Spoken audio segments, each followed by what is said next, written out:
Okay, so now we're going to look at multiplying negative radicals. So that's going to look something like this. -6, radical -6 times radical -15. So it's going to start like that. So what you're going to do on these is you're first going to simplify your I out.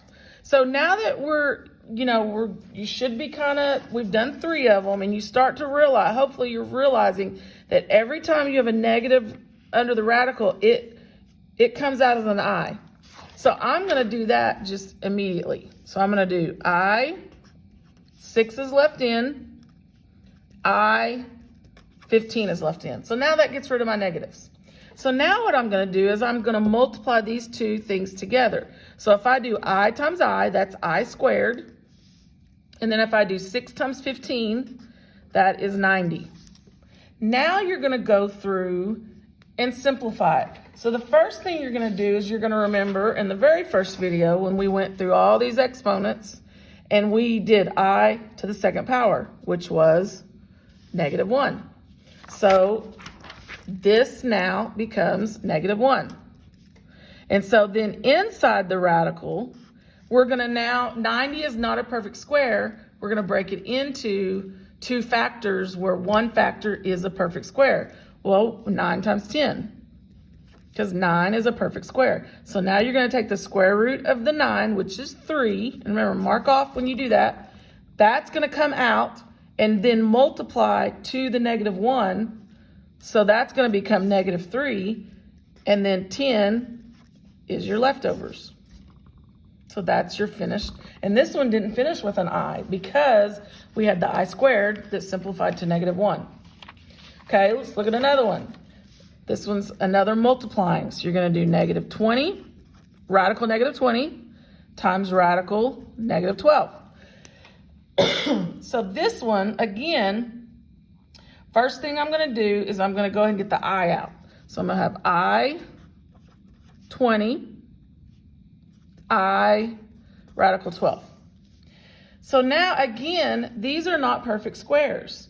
So what we want is you can either do like we did on this last one and you can multiply it all together and get a big number and then simplify if you want to do it that way. Or you could simplify each individually because they can simplify individually and then break it down. So let's try it that way just for something different. So I'm going to break 20 apart. It's 4 times 5 because 4 is a perfect square. Next one, 12, 4 times 3 because 4 is a perfect square. You don't want to use 6 times 2 or 20 times 1 or 2 times 10 because none of those are perfect squares. You want to use the factors where you have a perfect square. So now we simplify this one. So the square root of 4 is 2. It comes out with the I, so 2I radical 5. Again, this 4 is a perfect square. It comes out 2I. So now we're going to put these two together. So 2I times 2I, 4I squared, 5 times 3. Notice I can multiply these two because they're outside the radical. Think of it like terms. These are outside the radical. These can be multiplied because they're inside the radical. Okay, so now remember what we did on this one when we had the I squared.